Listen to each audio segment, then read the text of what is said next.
King Charles III is one of the richest, highest-profile people in the world, but he still can't just do whatever he wants. When he's broken the strict protocols royals are expected to live by, people have definitely taken notice.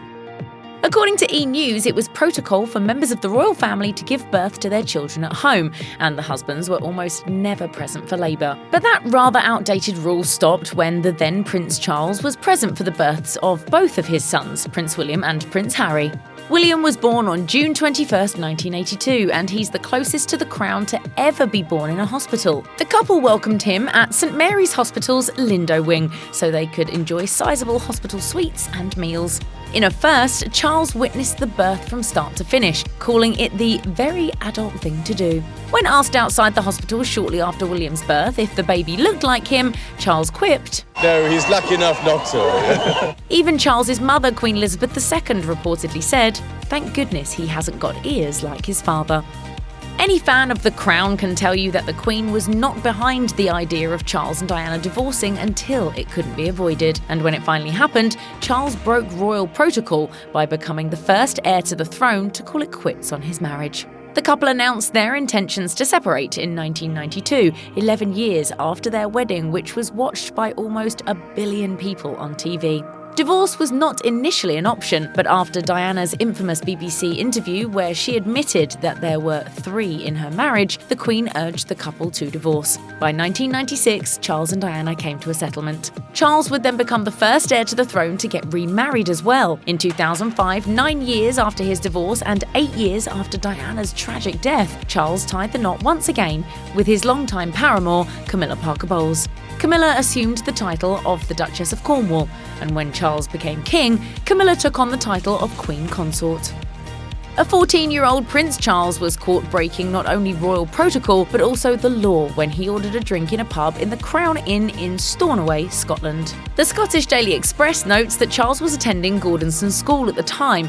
He ordered a cherry brandy while hanging out with some classmates. It was not only his first drink ever, but he paid for it despite being the Crown Prince of the United Kingdom. It cost him just over 2 shillings, and he was served despite being 4 years below the legal drinking age. When Queen Elizabeth II died in September 2022 and Charles took to the throne, the pub, which is still in operation, released a statement both mourning the nation's loss and recalling a rule-breaking teenage Charles. Tom Strathmore, the owner of the Crown Inn, told the Scottish Daily Express, "We send our sincere condolences to all of the royal family, and we would like to send our congratulations and best wishes to our new king, His Majesty King Charles III. Of course, should he ever head this way again, we'd be delighted to serve him his tipple of choice, a cherry brandy, as we did all those years ago when he was just 14. When you think of King Charles III and his rather short-lived marriage to Diana Spencer, you likely tend to associate it with affairs, tabloid wars, and scandal. But as it turns out, Diana and Charles broke royal protocol several times with their public displays of affection. Harper's Bazaar notes that the then Prince and Princess of Wales embraced each other quite often in public. And as any royal watcher knows, showing affection in front of eagle-eyed fans isn't something that is done often. Even so, starting in 1981, on the afternoon of their wedding, Diana and Charles showed quite a bit of PDA, shocking royal fans. Of course, the couple's balcony kiss is iconic. The then prince was also pictured tenderly kissing Diana on the hand while honeymooning in Balmoral, Scotland. And if you didn't know any better, you'd think that the two were hopelessly in love. Throughout the years, Diana and Charles kissed each other at several public events, most often at polo matches throughout the 1980s. And while it may not be as romantic as a kiss, they were likewise pictured dancing together in Australia on 2 separate occasions. Diana isn't the only person who has kissed Charles in public, and we're not talking about his wife Camilla either, though they've exchanged a few smooches as well. Harper's Bazaar notes that there isn't a strict, set-in-stone code for how members of the public must interact with the royal family, aside from being respectful and polite.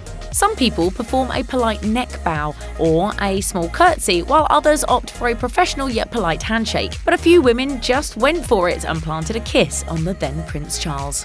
During a walkabout in Australia in 1977, a 16-year-old named Gilda Larby grabbed the royal by the neck and kissed him. 2 years later, also in Australia, model Jane Priest similarly greeted the royal with a kiss while on the beach. Charles also interacted with a fan in South Africa who wore his face on her shirt, as well as a little girl in Romania by the name of Antonia Paduraru, who hugged the then prince and gave him a peck on the cheek while he was on a royal tour. It's happened more recently too, namely the day after he became king. I think people were quite overcome with emotion. Along with kissing, royals are discouraged from signing autographs, taking selfies with fans, or hugging their adoring public. All of these are potentially security risks for various reasons. But King Charles III has done all three. When Charles was visiting families in Cornwall whose homes had been damaged in a 2010 flood, he asked, "Is there anything I can do to help?" A mother in the crowd responded, "Can I be really cheeky, please, sir? And can I have your autograph for my young son, Tom? I'm not sure if you do autographs, but it would make his day." Though he looked stunned for a moment, the future king turned to his security and asked for a scrap of paper and a pen. He wrote Charles 2010 and handed it over, apologising for his shaky writing.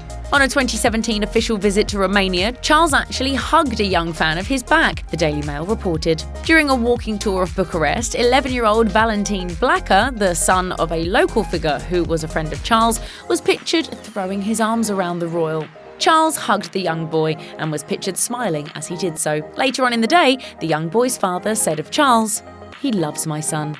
And while on a trip to Canada to mark Queen Elizabeth II's Platinum Jubilee in 2022, Charles and Camilla visited Yellowknife, a First Nation territory, and the surrounding areas. Two women captured Charles in a selfie, visibly throwing the royal for a loop as they attempted to do so. When he grasped what was going on, Charles smiled for the snap.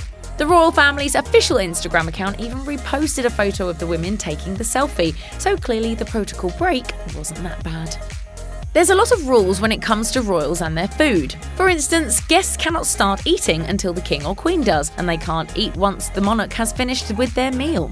Hello magazine notes that the late Queen Elizabeth II had a number of additional rules regarding cuisine. She prohibited royals from eating garlic, as well as shellfish or raw meat. Why? In addition to the risk of very bad breath, apparently, there was a worry of potential food poisoning, which would keep a royal away from public duty for too long. Former royal butler Grant Harold explained to the publication, "It is a very sensible move to abandon having seafood when out and about on public duties. We don't want a member of the royal family having a serious reaction to food poisoning, especially if they're on an overseas tour." But despite his mother's steadfast rules, Charles engaged in the messy act of eating oysters, a food the Queen and her husband Prince Philip reportedly hated, while attending the 2013 Whitstable Oyster Festival. Charles was seen gulping down one of the delicacies, and he rather seemed to enjoy himself. You know what they say, there's nothing better than forbidden fruit. Even though members of the royal family publicly support charities and other organisations that tackle big issues such as childhood education, food insecurity and the arts, they're expected to keep their political opinions to themselves. Queen Elizabeth II worked with prime ministers and other politicians across the spectrum of ideology, and she never expressed her own thoughts on the issues of the day. This kept her above reproach and allowed people from all walks of life to identify with her. But Charles, at least before he became king, has not abided by such royal protocol. He made his political thoughts well known throughout his time as Prince of Wales. He has promised to keep his political beliefs closer to the vest as king, however. The two situations are completely different. In January 2022, Charles wrote a column for Newsweek about one of the issues closest to his heart, the environment, urging leaders worldwide to act swiftly to address climate change. He wrote, "When I first spoke publicly about the environment, many wondered if my sense of urgency was misplaced. That view has shifted in the intervening decades, though all too slowly, and even today lacks the urgency needed. What is clear is that our actions matter. We know what we need to do. With a growing population creating ever-increasing demand on the planet's finite resources, we must reduce emissions and take action to tackle the carbon already in the atmosphere, including from fossil fuel and coal-fired power stations." Just a few months before he became king in June 2022, Charles also came under fire for private conversations in which he reportedly criticised the government's policy of deporting asylum seekers to Rwanda.